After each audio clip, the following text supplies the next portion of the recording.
با عرض سلام و احترام به تمام دوستا و کاربران عزیز و گرامی، امروز روز سه‌شنبه 25/10/1403 میخواستم بچه ها اینو نشون بدم که ما اومدیم دیشب سیگنالی رو فعال کردیم، اونم برای بچه ها فرستادیم.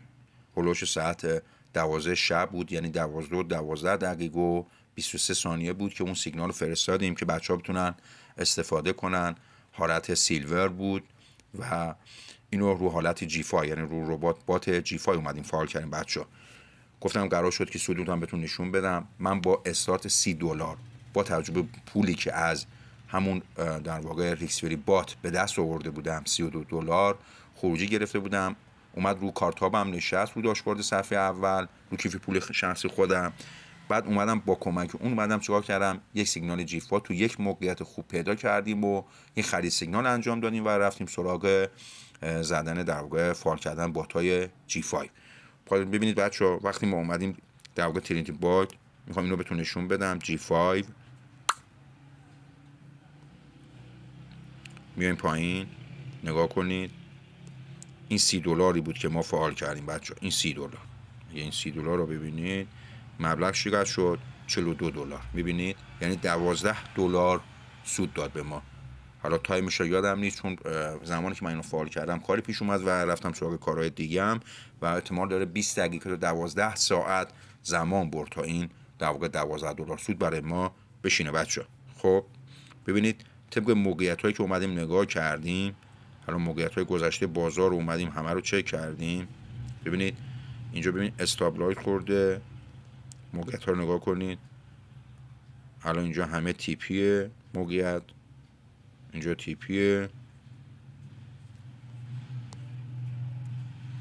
اینم موقعیت ها رو نگاه میکنید. ما اومدیم دیروز با تجربه سیگنالی که داشتیم دیشب اومدیم بات رو فعال کردیم، بات متاستو. و کسایی که دوست دارن میتونن از طریق کانال، چه کانال تلگرام چه کانال یوتیوب ما، متاست یا متاست 1403 یا برتینا یا همچنین از طریق اینستاگرام میتونن. تمام لینک ها رو ما قرار دادیم، میتونن عضو بشن و عضو سایت متاست بشن و از سیگنال ها و توضیحاتی که در مورد سایت متاست میدیم میتونن استفاده کنن بچه‌ها. خب ببینید بچه‌ها الان اگه ما بیایم این قسمت، میخوام یه توضیح بهتون بدم. الان $46 ما داریم. خب شما اگه خواستید بات دوم رو فعال کنید، ما الان ریسک بالایی انجام دادیم، با مبلغ $30 وارد شدیم. شما بهتره با موجودی کمی که دارید با $10 استارت بزنید بچه‌ها. ما اومدیم فعال کردیم و الان میخوام ببینم موقعیت رو در واقع داریم چک میکنیم. اینجا استاپ خورده، ببینید استابلایز TP و منتظر میشیم تا اگر موقعیت خوبی هم پیدا شد شاید احتمال داریم بات دیگر هم فعال کنیم. چون ما قصد داریم که الان هولوش $4 تقریبا $3 خورده کم داریم و میخوایم که کارت $50 رو تو حالت در واقع ریسفری بات فعال کنیم که بچه‌ها ببینن که آقا $50 هم یعنی حالت سیلور رو میتونیم اکتیو کنیم. پس ما منتظر میشیم تا ببینیم موقعیت چجوری میشه. بعد بیام نگاه کنیم، ببینید $1.13. میبینید تو یک روز اگه دقت کنید ببینید $1.13 یا $1.13 MST به ما سود داده. 29 روز هم مونده هنوز بچه‌ها. این سودیه که الان به ما داده، درسته؟ 29 روز مونده دوباره این تموم بشه. باید ببینیم قبلا که $32 خورده به ما داد، تو این ماه چند دلار به ما سود میده؟ $500.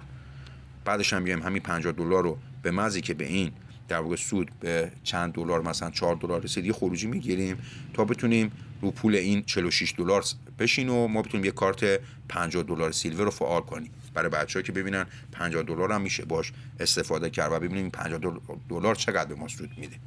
خب بچه‌ها گفتم این توضیحات رو بهتون بدم. میبینمتون تا بعد. خداحافظ.